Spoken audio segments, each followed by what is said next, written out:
네, 오늘 함께 읽으신 본문은 우시야 왕의 생애에 관하여서 역대기 저자가 기록한 내용입니다. 우시야는 유다 온 백성에 의해서 16세에 남유다의 왕이 되었습니다. 그가 이렇게 어린 나이에 왕이 된 것은 본문 앞에 25장에서 북이스라엘과의 전쟁에서 패배하여 사로잡힌 그의 아버지 아마샤 때문입니다.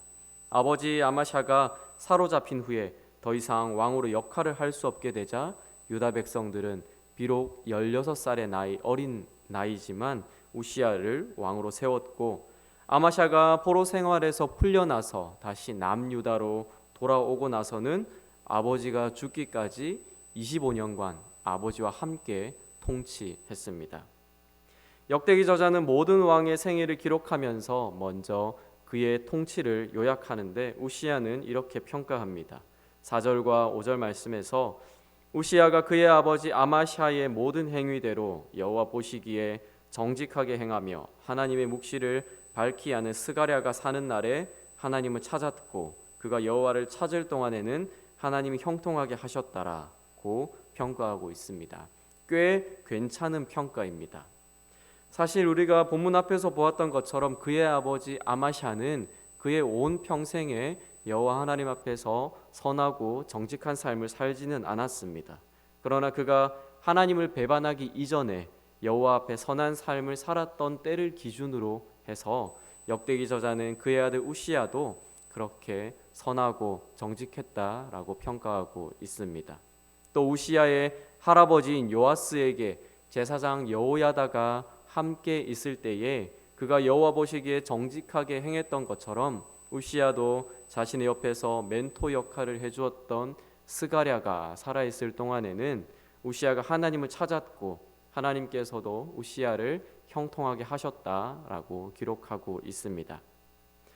여호사밧 시대 이후로 유다는 주변 왕국들의 전쟁에서 계속 패배했었습니다. 유일하게 우시야의 아버지 아마샤 시대에 에돔을 정복했던 일이 있었지만 수십 년 동안 유다의 입지는 가나안 땅의 국제 정세에서 계속해서 줄어들어가고 있었습니다.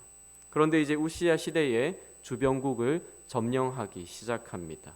먼저 6절을 보시면 우시야는 블레셋을 쳐서 그들의 성벽을 헐고 그들의 땅에 유다의 성읍을 세웠습니다. 7절에서는 블레셋 사람들뿐만 아니라 아라비아 사람들과 마온 사람들도 쳤고, 그리고 8절에서는 암몬 사람들로부터 조공도 받았습니다. 2절에서는 엘롯을 건축하여 유다에 돌렸다라고 말하는데, 엘롯은 에돔 지역에 있던 항구였습니다.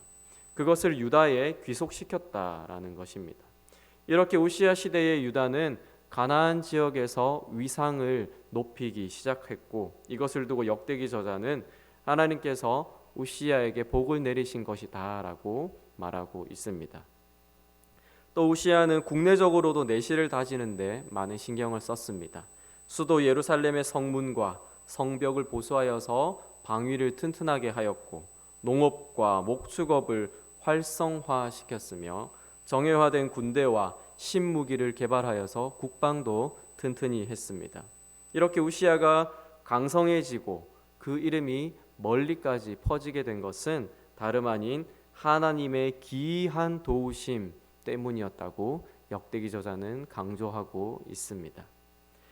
그렇게 여호와 하나님 앞에서 정직하게 행하여서 하나님의 형통함을 누렸던 그 우시야가 결정적인 순간에 하나님 앞에서 치명적인 범죄를 저지르게 됩니다. 그것은 여호와의 성전에 들어가서 향단에 분향하려고 했던 것입니다. 그 당시에도 제사장 아사랴가 우시야를 반대하며 말했듯이 여호와께 분향하는 일은 왕이 할 일이 아니었습니다. 그것은 거룩하게 구별된 제사장에게만 부여된 직무였습니다. 역대기 저자는 우시야가 그 범죄를 저지르게 된 이유에 대해서 그가 강성하여져서 그의 마음이 교만하여졌기 때문이다라고 말하고 있습니다. 사실 우시야의 아버지 아마샤도 그의 마음이 교만하여서 하나님을 버렸고, 그리고 하나님도 그를 멸하시기로 작정했다라고 앞에서 말하고 있습니다. 그래서 북이스라엘과의 전쟁에서 사로잡히고 남유다의 왕으로서 권위를 상실했으며 이후 반역한 무리에 의해서 목숨을 잃게 됩니다. 우시야의 곁에 하나님의 묵시를 아는 스가랴가 있었을 때에는 그가 하나님을 찾았고 하나님께서 그를 형통하게 하셨다라고 말합니다. 아마 우시야는 선지자 스가랴로부터 아버지 아마샤에 대한 이야기를 아주 많이 들었을 것입니다. 그가 처음에는 여호와 보시기에 정직하게 행했으나 에돔과의 전쟁에서 이긴 후에 그의 마음이 교만하여져서 하나님을 버리고 우상을 숭배했던 것을 여러 번 수차례 알려주었을 것입니다. 선지자는 죄에 민감한 사람입니다. 아마 스가랴도 그러했을 것입니다. 하나님의 말씀으로 우시야가 바른 통치를 할 수 있도록 옆에서 도우면서 교만이 하나님 앞에서 얼마나 큰 죄인지 누차 강조하며 설명했을 것입니다. 그의 아버지가 우시야에게 반면교사가 되었던 것입니다. 포로가 되어 있는 아버지, 그리고 그 이후에 유다에 돌아와서 유다에 함께하고 있으나 자신과 공동으로 통치할 수밖에 없는 그런 상황을 우시야가 지켜보면서 아버지를 볼 때마다 교만에 대해서 하나님 앞에서 교만이 얼마나 큰 죄인지 계속해서 생각하고 나는 교만한 죄를 저지르지 않을 것이다 라고 수십 번 다짐했을 것입니다. 그런데 그런 우시야도 결국 그의 마음이 교만하게 되었습니다. 그의 삶과 그의 나라가 강성해지면서 그의 마음이 교만해진 것입니다. 우시야의 교만에 대해서 한번 생각해 보면 아마도 그는 국제적으로 남유다가 위상도 높아지고 국내적으로도 안정적으로 통치를 이어가게 되며 재정적으로 부유해지고 군사적으로도 강성해지면서 그 모든 일들이 자신의 위대함으로 인한 일이었다라고 생각했을 것입니다. 역대기 저자는 그 모든 일들이 하나님의 기이한 도우심을 얻었기 때문이라고 말하지만 우시야는 그것이 자신의 능력 때문이라고 여긴 것입니다. 그의 아버지 아마샤에게를 가지 않으려고 무수히도 우시야가 애썼겠지만 결국 그도 아버지와 다르지 않았던 것입니다. 또 다른 측면으로 우시야의 교만을 한번 생각해 보면 아마도 우시야는 자신이 무엇이든지 다 해도 괜찮을 것이다 라고 생각했던 것 같습니다. 그가 왜 하나님의 계명을 몰랐겠습니까? 조상 대대로 유다에는 왕과 제사장과 선지자의 역할이 구분되어 있었던 것을 그가 왜 몰랐겠습니까? 우시야도 분명히 알고 있었습니다. 그럼에도 불구하고 성전에서 분향하려고 했던 이유는 내가 이 나라의 왕인데 왜 하면 안 돼? 라는 마음이 그 가운데서 자라나고 있었기 때문입니다. 국제적으로 명성이 치솟고 있고 국내 정치도 안정적으로 이끌어가서 모든 백성들이 그를 칭송하며 모든 것이 형통한 그때에 정치적으로 최고의 권력에 올라 있을 그때에 더 이상 올라갈 곳도 없는 유다의 왕으로 자기 눈에 모든 것이 가능해 보였을 것입니다. 하나님께서 그분의 계명을 통해서 제안하셨던 일까지도 그가 할 수 있을 것이다 라고 생각했던 것입니다. 아마 그의 마음에 어쩌면 종교적인 열심이 작용했을지도 모르겠습니다. 제사장의 일까지 하면서 종교적으로 더 하나님 앞에서 완벽해지고 싶다라고 생각했을 수도 있습니다. 또 어쩌면 정치적인 권력뿐만 아니라 종교적인 권력까지도 그가 갖고 싶었는지도 모릅니다. 어쨌든 우시야는 교만하여서 하나님께서 허락하지 않은 일을 하려고 했고 또 제사장으로부터 왕이 범죄하였습니다 라는 말을 듣고 꾸짖음을 들었음에도 불구하고 자신을 반대하는 제사장들을 향해 화를 내면서까지 그 일을 계속하다가 결국 여호와 하나님의 치심으로 그가 성전에서 쫓겨나게 됩니다.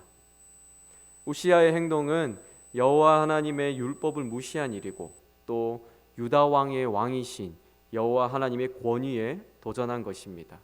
사울 왕은 사무엘 대신에 번제를 드려서 왕의 자리를 잃었고 나답과 아비후는 하나님이 명하지 않은 다른 불로 분향하다가 죽임을 당했습니다. 그 외에도 많은 사람들이 성전과 제사와 관련하여서 하나님의 명령을 어겨서 심판을 받았습니다.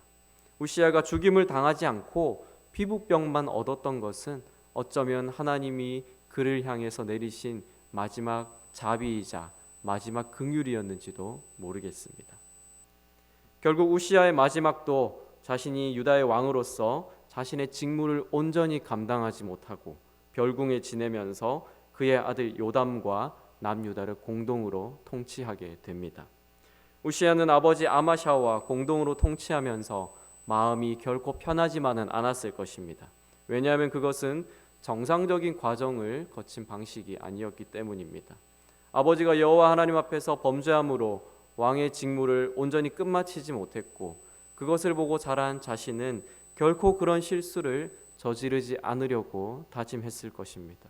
그런데도 그도 아버지 아마샤와 동일하게 하나님 앞에 교만하여서 하나님의 심판을 받습니다.